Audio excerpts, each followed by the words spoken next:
Time for the 49ers Rush Podcast. You know, almost everybody's favorite 49ers draft pick, especially day 3, was none other than Connor Colby, who fell to the 7th round, which I thought was an incredible value pick.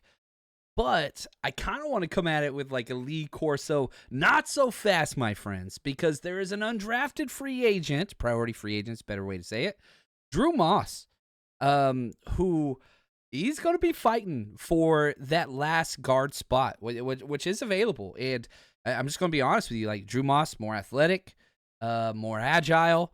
He's got a lot of the similar things that Connor Colby has, but moves better. And I'm just telling you, don't be shocked. The 49ers are notorious this. Whenever they take 2 players at the same position, whether that's drafted, undrafted, you look at, Ambry Thomas, Diamador Lenore. You could look at Trey Sermon, Elijah Mitchell. You could look at Ty Davis-Price or the undrafted free agent Jordan Mason. Drew Moss is going to surprise some folks, and he comes in number 78 on the 2025 roster countdown. Fun player. Where's jersey number 55? And let's go through these measurables, right? 6'3", 303, okay? A little bit undersized. 32 and 1/8 inch arms. That's fine for an interior guy. He played tackle almost predominantly in college, Colorado State and Lamar University, but he's going to be a guard at 32-inch arms. 21 years old. He's young. A perfect 5-flat 40. So speed check. 10-yard split, 1.7. Are you kidding me?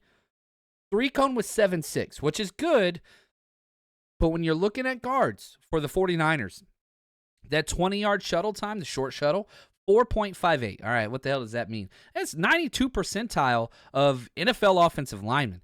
This dude can change directions, move quick, and the athleticism, 31.5-inch vertical. Like, that's like defensive back type vertical, and this dude's 6'3", 303.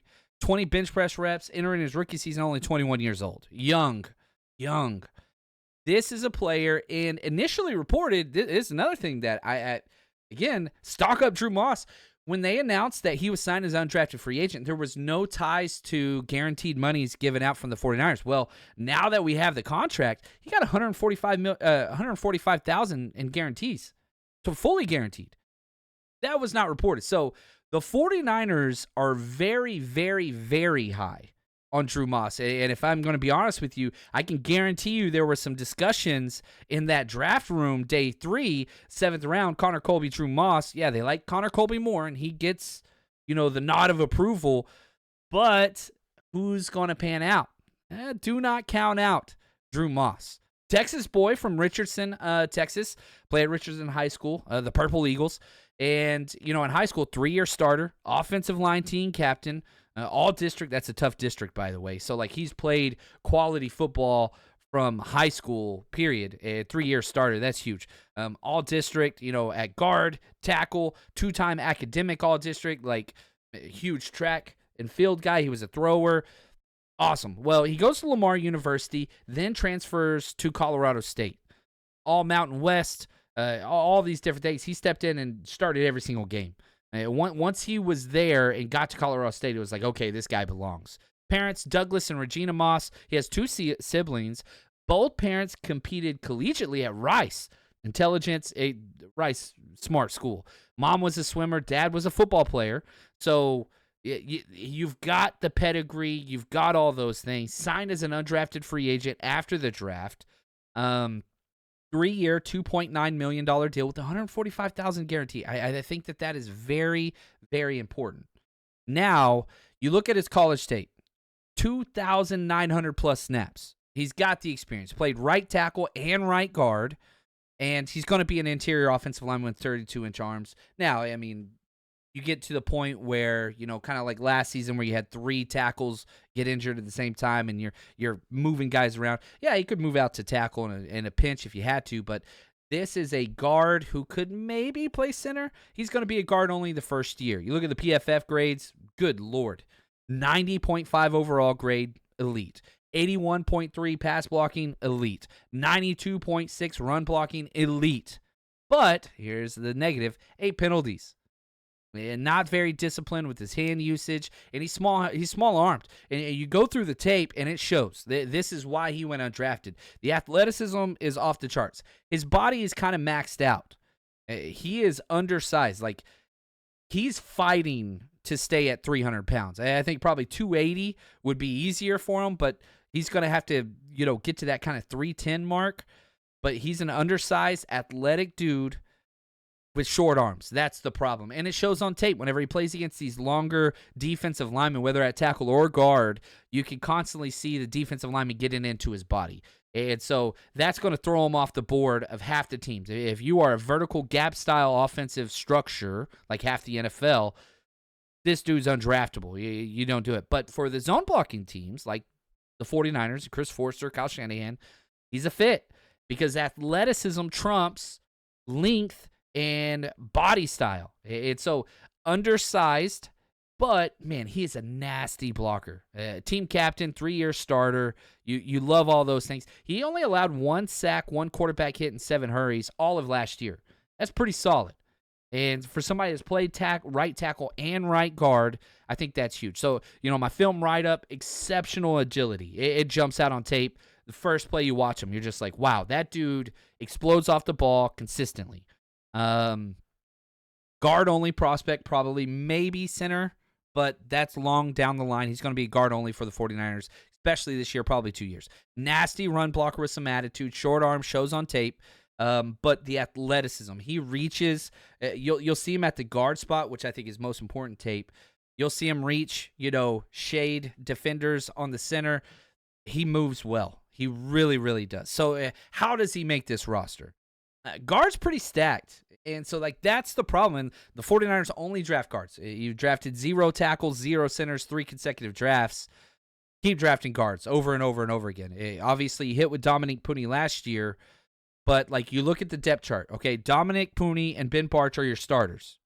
Behind that, Nick Zakelj. Okay, he seems to be the next man up at the guard spot. But then Spencer Burford, who started multiple games in his career, multiple years at guard, but now he's playing tackle. Do the 49ers keep Spencer Burford on the outside?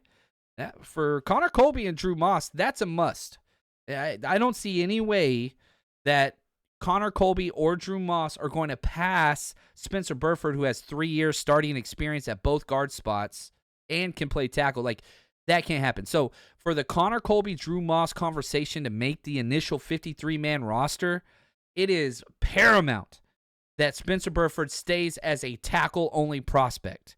Now, are the 49ers going to keep 4 guards? Probably not. Nick Zakelj's got that spot on lockdown. Can Drew Moss beat Connor Colby? That's number one. If he could do that, he has a shot. My guess is probably Connor Colby and Drew Moss do not make the initial 53, and they try to get one of them back on the practice squad. That's the idea. And then you got Zach Johnson, who's in this conversation as well at guard, but that's they stashed last year. So there are 3 young guys that not a lot of capital, not a lot of finances are invested in. Connor Colby, Drew Moss, Zach Johnson. One of those guys will probably be on the practice squad. Can one of them do enough to ensure their spot on the 53? Spencer Burford better be a tackle only, and, man, one injury, you're there. And so for the 49ers, the guard position is so big that they constantly draft and bring in undrafted free agents. There's a lot of competition on this back end. I would say practice squad's kind of the best route to go for Drew Moss, and the fact that he got that $145 guaranteed, you've kind of already paid for the year-long practice squad thing, and we've seen it with Evan Anderson. You saw it with Sam O. You've seen it with players before. That seems to be the pathway that is laid out. But I want to tell you, Drew Moss comes in, the undrafted free agent, number 78 on this list, and I don't like it. I want to do plus 10. I think he probably should have been at about 70, 68, around that range. But, whenever we did our collective rankings and we put them out there, I had him 67, but 70, 81, 87 were the other ranks because it's just a logjam at the guard position. It's just what it is. So excited to see this rookie and jersey number 55. I want to see what he can do. Can he hold his own? The 49ers hit gold last year at the guard position with Dominique Pooney. Could they add another one?